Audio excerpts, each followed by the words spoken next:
Өңіріміздегі үкіметтік емес ұйымдар жер жаннаты Жетісудың туризмін дамытуға атсалысып отыр. Соның бірі Жетісу географиялық қауымдастығы.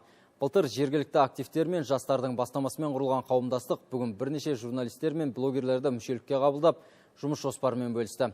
Облыстық ішкі саясат басқармасының басшысы Рустам Алпысбаевтың айтуынша, елбасының болашаққа бағдар рухани жаңғыру бағдарламасы аясында іс бастаған ұйым былтыр қасиетті Қазақстан жобасы аясында 4 блок-тур өткізген.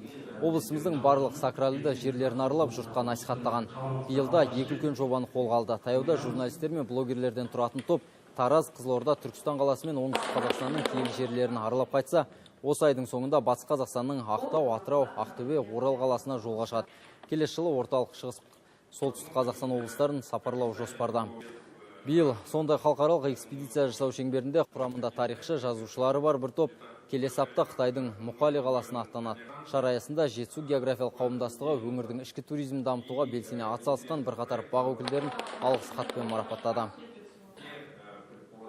В этом году мы запускаем сотрудничество с National Geographic.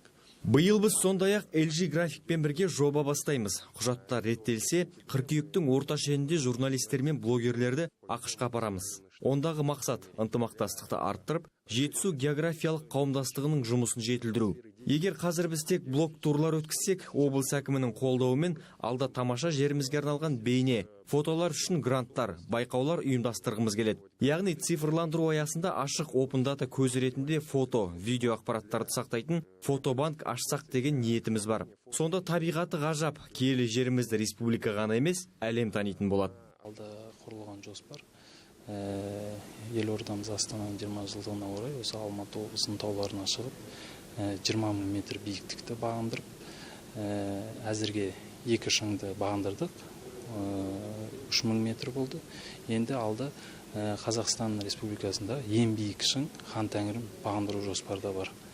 Және де осы қаламызда алғаш рет болып инфоцентр ашсақ деген жоспарымыз бар.